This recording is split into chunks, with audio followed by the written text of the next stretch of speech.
Assalamualaikum warahmatullahi wabarakatuh. Saya bersama Biker Subuhan Pekanbaru Riau dalam kajian subuh Rabu Riyadhus Shalihin di setiap masjid musola di Jalan Kamboja, Rimbo Panjang. Bagi yang sudah bergabung istiqomah, bagi yang belum segera bergabung. Kiamat sudah dekat. Berkah selalu, sukses. Assalamualaikum warahmatullahi wabarakatuh.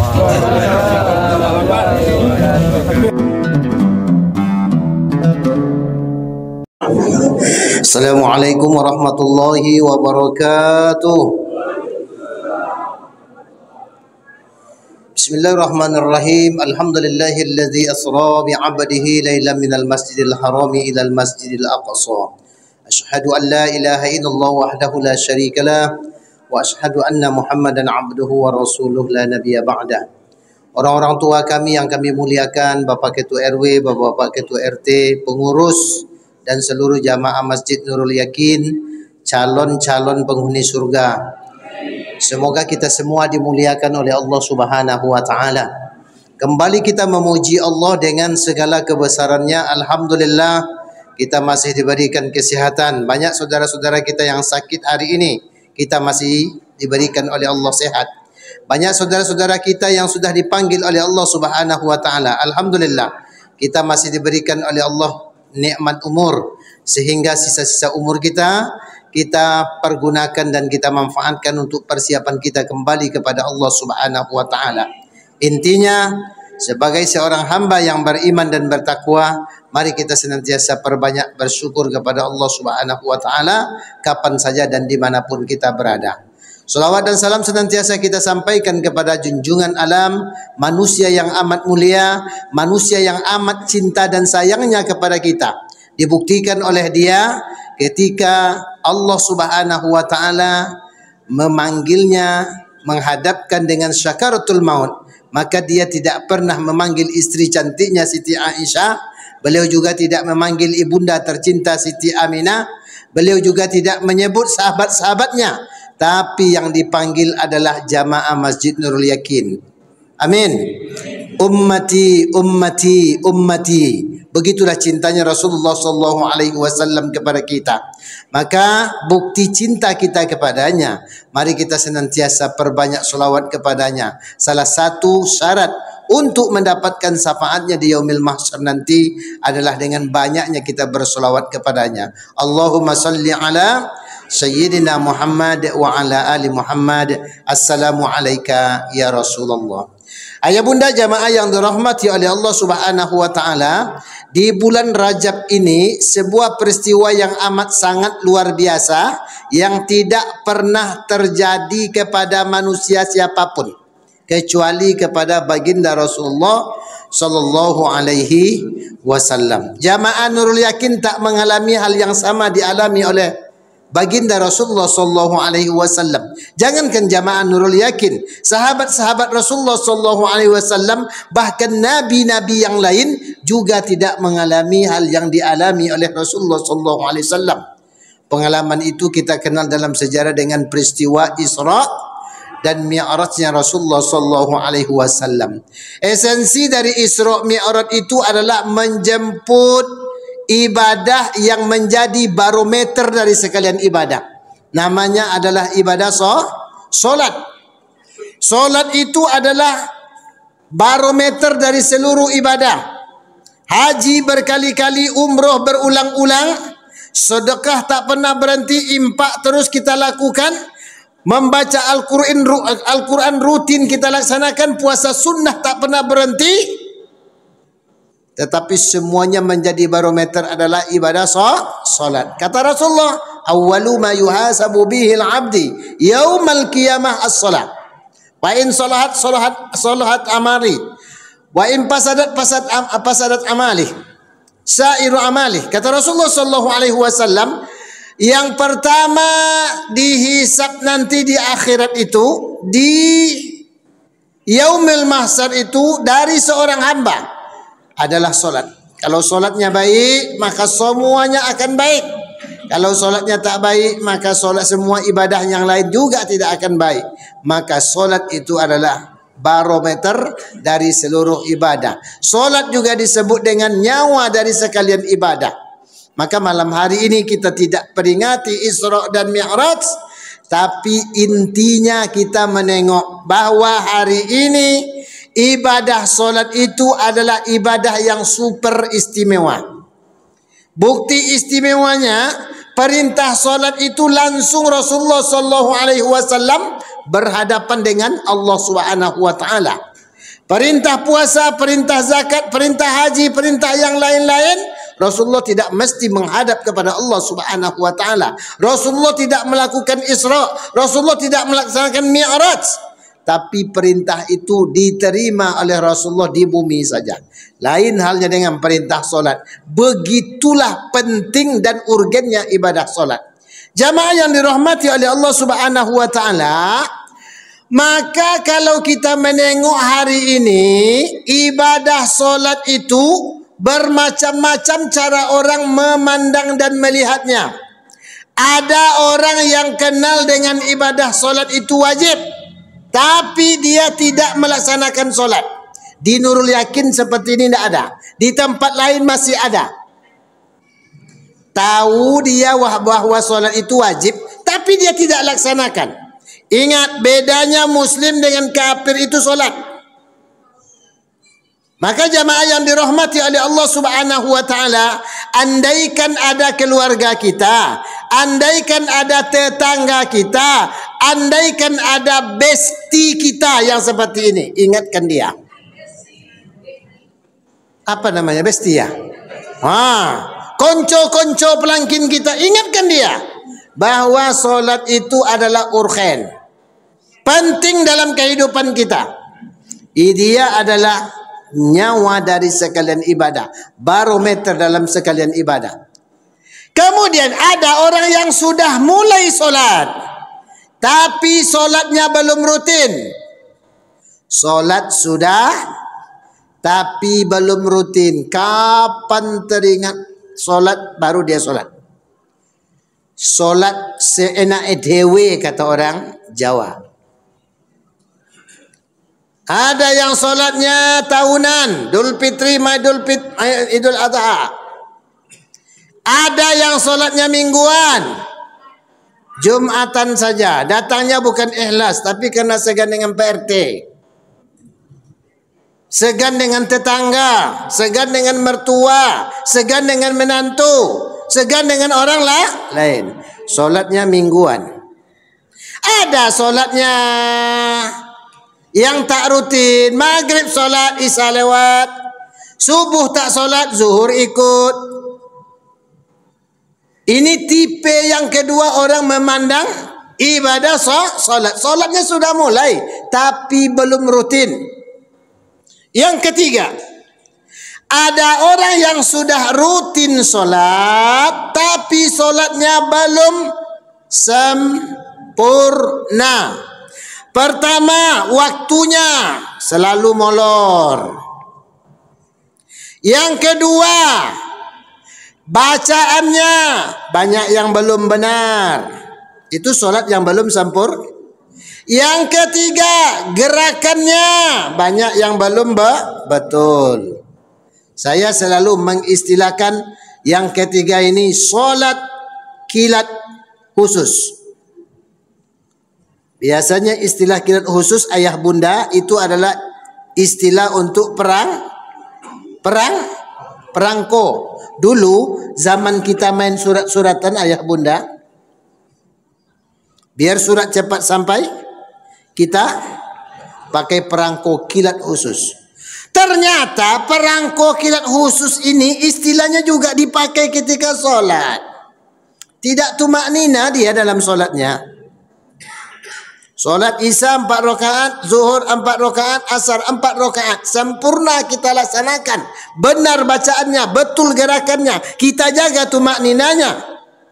Paling lama, paling cepat selesainya 6 atau 7 menit. Paling cepat. 2 menit setengah selesai dia. Ya kan? Perangko kilat khusus. Ini yang ketiga ayah bunda. Yang keempat, ada orang yang sudah benar solatnya, sudah sempurna solatnya, waktunya sudah dia jaga, bacaannya sudah dibenarkan, gerakannya sudah mantap, tumak ninanya sudah dipelihara. Apa yang belum dia dapatkan? Nilai tertinggi dalam ibadah solat.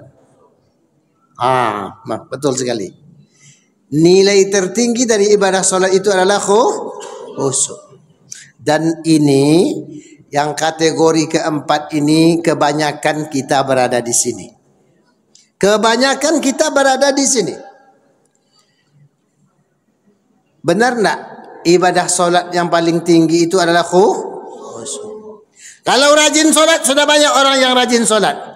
Benar solat, sudah ada banyak orang yang membenarkan solatnya. Tumak nina dalam solat, sudah banyak orang yang tumak nina dalam solatnya. Apalagi? Tapi bicara solat khusyuk, tak banyak orang yang bisa mendapatkan solat yang khusyuk. Maka hadiahnya sudah sangat luar biasa, ayah bunda. Kalau kita menengok firman Allah di dalam surah Al-Mu'minun, surat yang ke-23 ayat yang kedua, alladzina hum fi salatihim khoshi'un, bukan sahun, khoshi'un.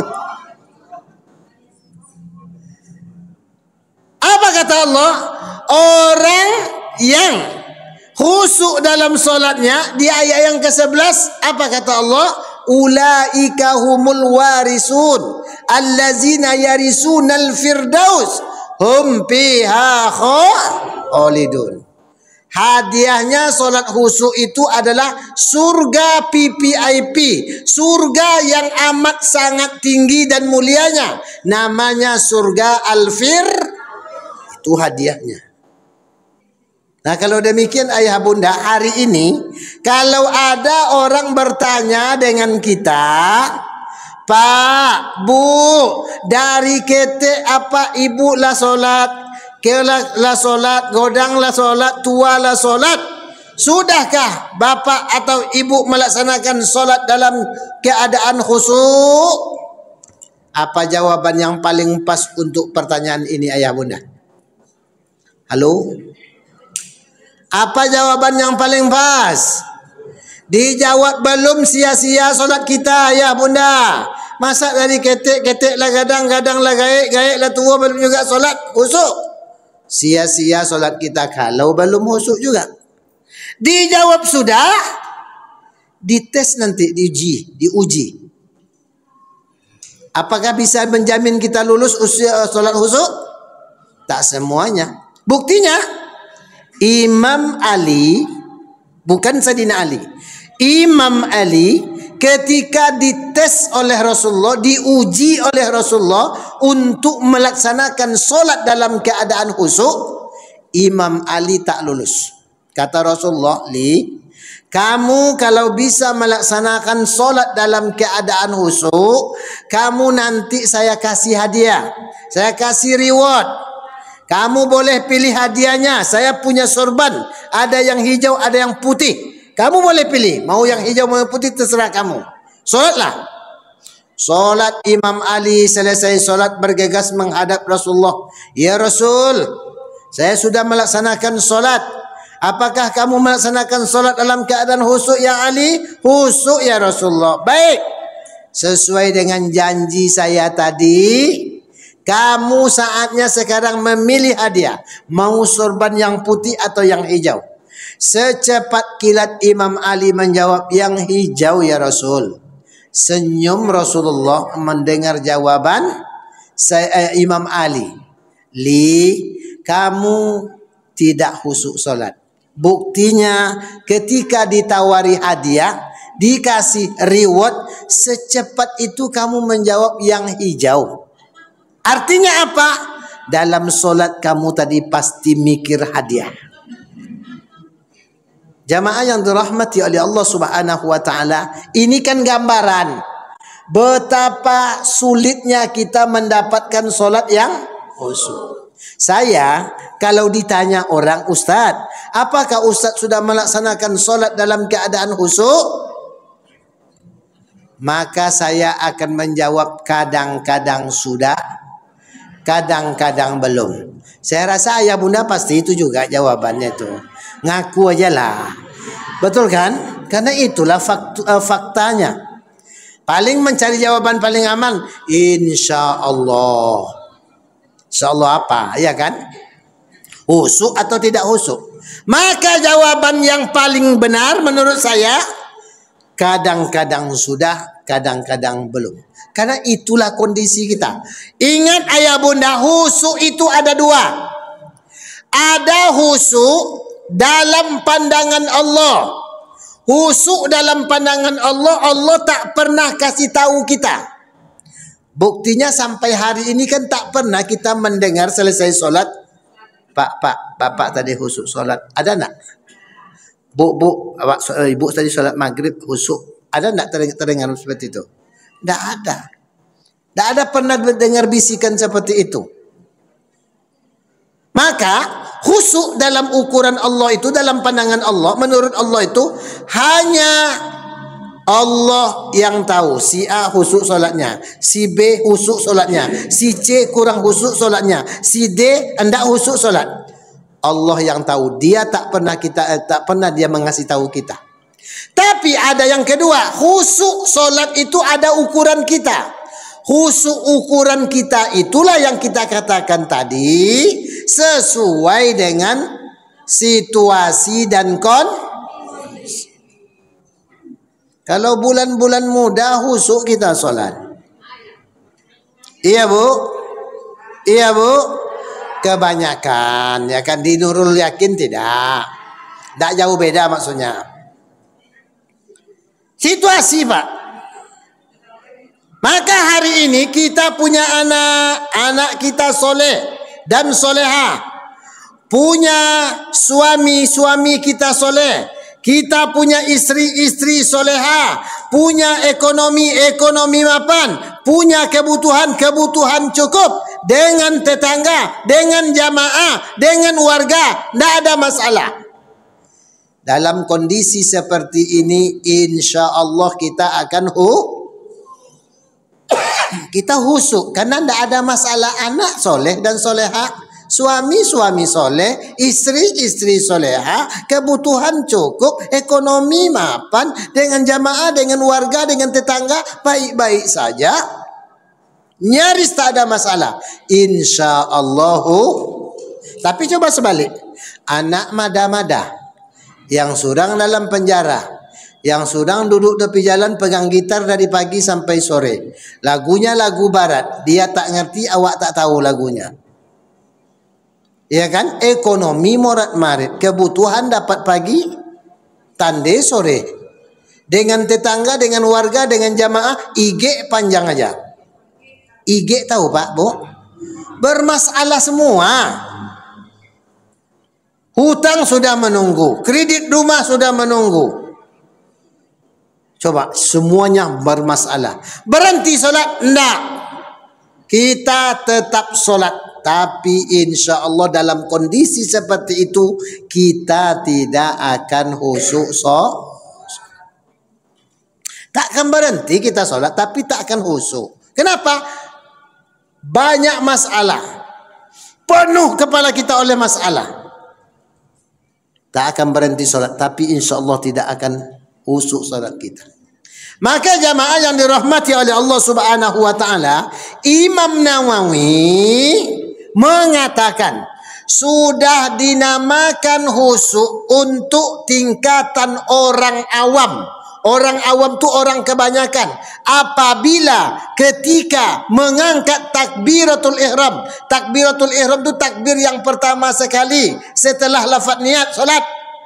Ketika mengangkat takbiratul ihram, dia ingat Allah. Itu menurut Imam Nawawi sudah husuk untuk tingkatan orang kebanyakan. Sengaja aku solat isya 4 rakaat mengikut imam karena Allah. Allahu Akbar, itu namanya takbiratul ihram. Ketika Allahu Akbar itu tak ada satupun yang dia ingat, hanya Allah. Menurut Imam Nawawi ini sudah husuk. Tapi ini untuk orang kebanyakan. Ada pengertian yang kedua. Khusu itu katanya tarkul ghair li ajlil amal, meninggalkan pikiran yang lain, memusatkan pikiran kepada satu pekerjaan, satu amalan. Meninggalkan pikiran lain dalam solat bukan perkara mudah. Bukan perkara mudah, tapi perkara yang berat sekali. Dan dampaknya kalau pikiran lain tidak kita tinggalkan dalam solat, solat iya, mikir yang lain iya, dampaknya apa? Yang pertama dampaknya terjadi penambahan dan pengurangan jumlah rakaat solat. Betul? Betul? Maksudnya lupa. Isya itu mestinya kan 4 rakaat, baru 3 sudah salam dia. Lupa. Maghrib mestinya 3 rakaat, saking rajinnya 4 baru dia salam. Dan ini hal yang faktual, sering terjadi. Ibu-ibu pernah mengalami? Nah, Aco, anda ya. Kalau pernah biasa, kalau sering ketara ndak usul solatnya, ya kan? Itu dampak pertama. Dampak yang kedua, tidak sinkronnya ayat kita dalam solat, awal dengan akhir ayat. Berangkat dengan surat At-Tin, bisa selesainya di surat Al-Asr. Ini pikiran tak dalam solat. Kadang-kadang terjadi dengan imam solat. Wattini wazzaituni wa turi sinina wa hadzal baladil amin laqad khalaqnal insana fi ahsani taqwim summa radadnahu asfala safilin illa alladhina amanu wa amilus shalihat وَتَوَاسَوْا بِالْحَقِّ وَتَوَاسَوْا بِالصَّبْرِ. Pikiran lagi melanglang buana ke Sumatera Barat. Inyo mawakaf pula di solihat tu, mestinya jadi mawasol saja.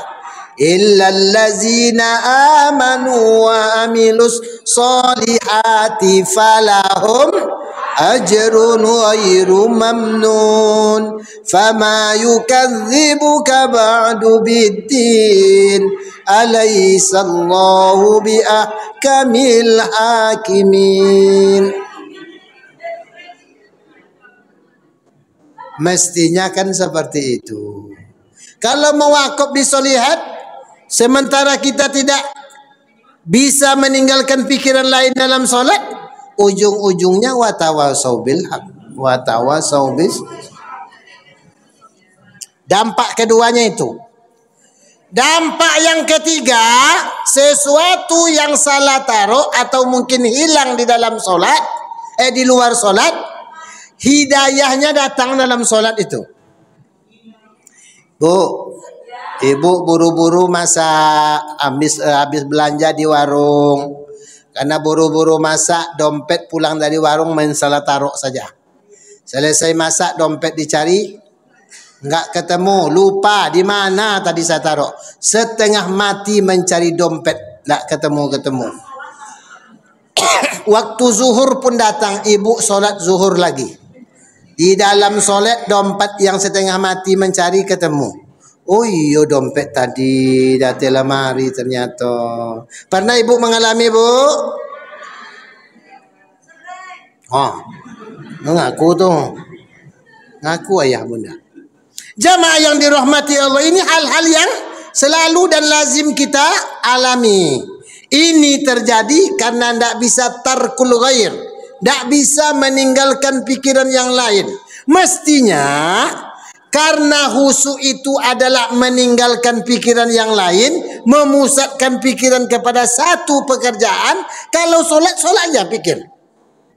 Maka oleh orang-orang sufi, kita ini mestinya semua yang kita baca itu mesti tahu terjemahannya. Jadi mulut membaca, hati menterjemah gitu. Kalau sudah seperti itu tidak sempat kemana-mana pikiran kita. Bismillahirrahmanirrahim. Kata mulut. Kata hati, dengan nama Allah yang maha pengasih lagi maha penyayang. Alhamdulillahi rabbil alamin. Dalam hati, segala puji bagi Allah, Tuhan sekalian alam. Kan begitu? Ini tidak berjamaah, imam apa kata imam, dia apa kata dia aja. Untung dia berjamaah. Kalau sempat sendiri itu yang terjadi. Tak selesai-selesai solat. Nah, kalau lupa jumlah rakaat solat, ya kan? Maka ada rukhsahnya, ada keringanannya. Tak harus membatalkan solat. Betul? Tidak harus mengulangi solat. Tapi lanjutkan solat, berusaha meyakinkan diri. Tak juga yakin-yakin menjelang waktu salam tiba. Maka mesti kita sujud lagi. Namanya sujud lupa. Sujud sahwi. Subhana man la yanamu wa la yashu.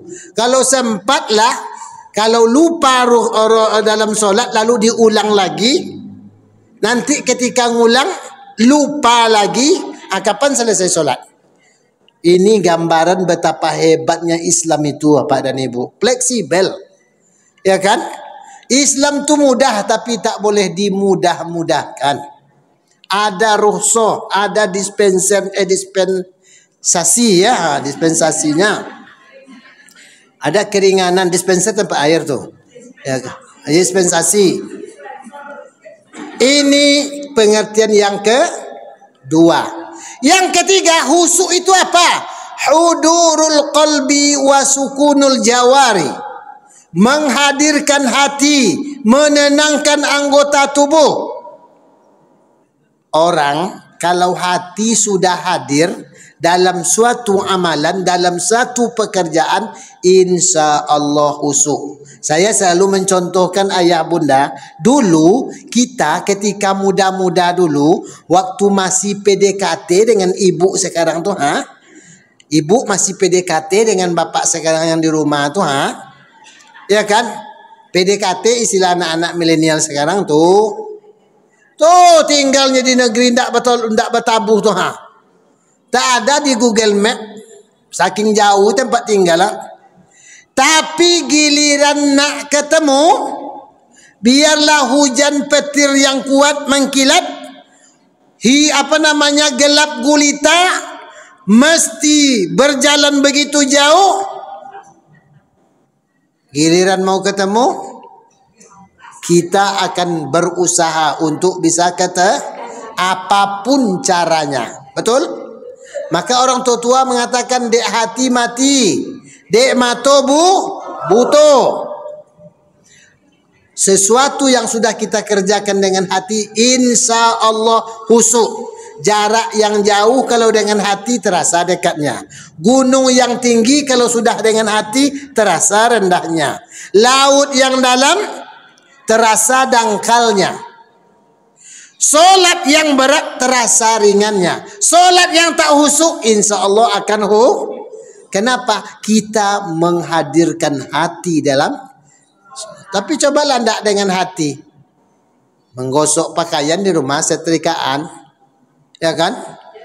4 atau 5 helai aja kan yang akan digosok tuh. Tapi hati tidak hadir.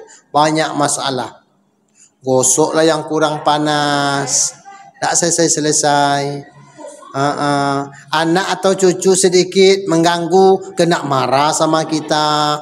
Kenapa? Hati tidak hadir. Tapi cobalah hati hadir. Setinggi meja ni onggok pakaian yang mau disetrika 40 menit tuntas. Hati hadir.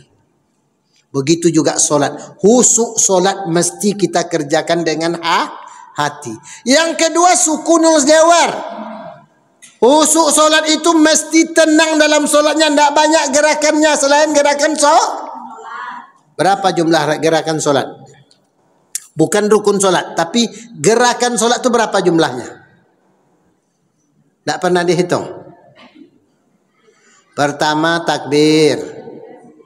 Yang kedua berdiri. Yang ketiga ruku. Yang keempat i'tidal.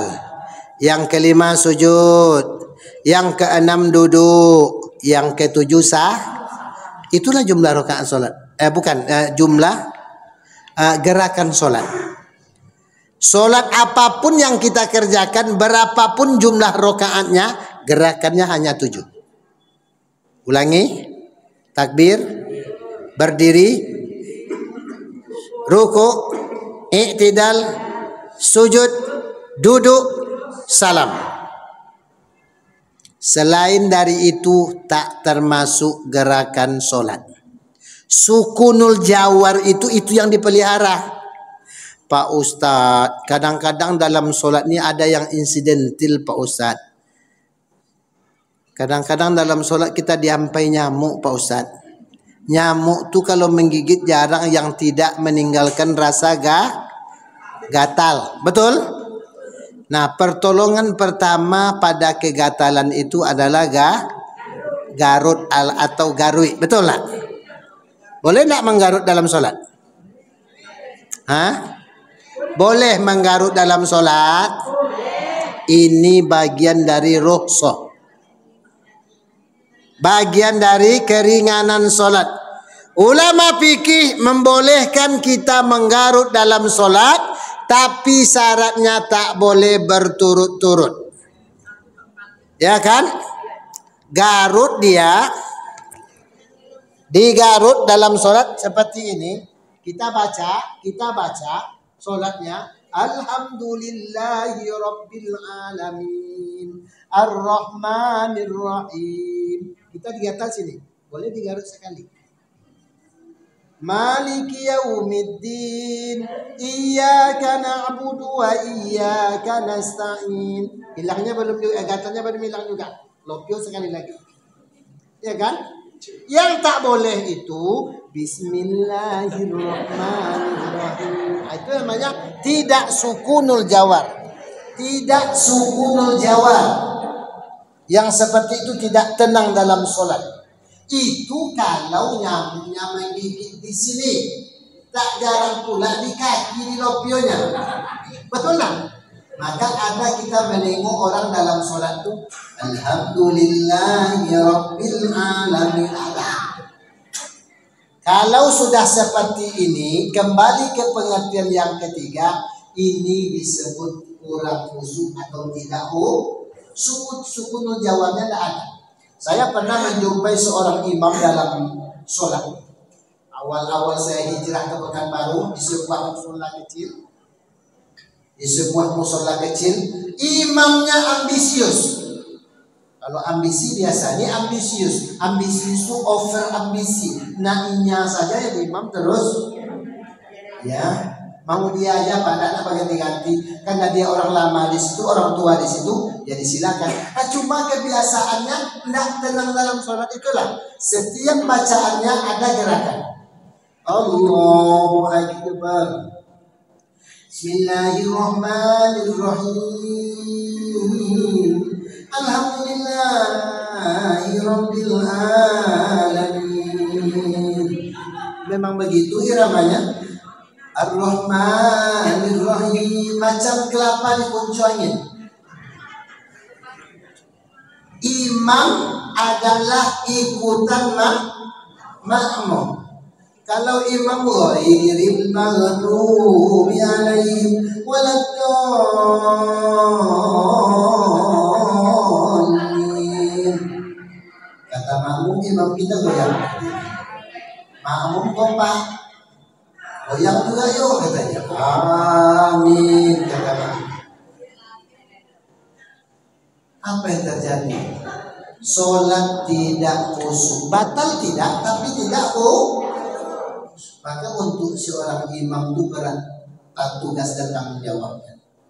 Di sebuah masjid yang cukup besar di Pekanbaru ini juga. Saya tak sebut nama masjidnya. Menjaga kode etik. Posisi saya ketika itu asisten imam. Solat maghrib. Asisten imam tahu ya Pak ya? Kalau posisi persis di belakang imam namanya kita asisten. Betul?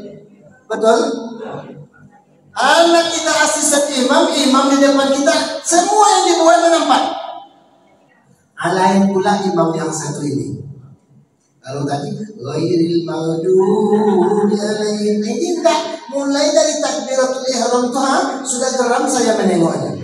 Allahu Akbar. Saya pikir hanya takbiratul ihramnya.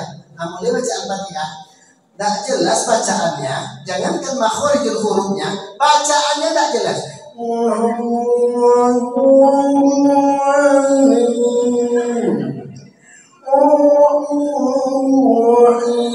Kapalan jangkutnya biasa.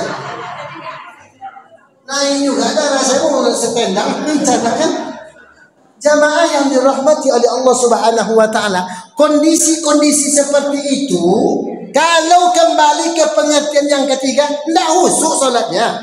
Kenapa? Husuk salat itu tidak banyak gerakannya. Gerakan salat itu hanya 7. Ya kan? Kiblat kita jaga 3. Ada kiblat wajah, Ka'batullah. Ada kiblat mata ke tempat sujud. Ada kiblat hati kepada Allah. Itu bisa lo main atau dalam salat. Jamaah yang dirahmati oleh Allah Subhanahu wa taala, maka minimal ada 5 kiat untuk mendapatkan solat yang khusyuk itu. Tapi yang 5 ini akan kita sampaikan pada episode yang lain, insyaallah. Kami mohon maaf jamaah yang dirahmati oleh Allah, lebih awal kita selesai karena kami tak bisa isya berjamaah di sini. Ada agenda berikutnya setelah isya, agak jauh tempatnya di daerah Jalan Riau ujung sana. Jadi mohon maaf, insya Allah pada kesempatan yang lain kita bisa ketemu lagi. Terima kasih perhatian dan mohon maaf atas segala kekurangan. Usikum wa nafsi bitaqwallah. Wassalamualaikum warahmatullahi wabarakatuh.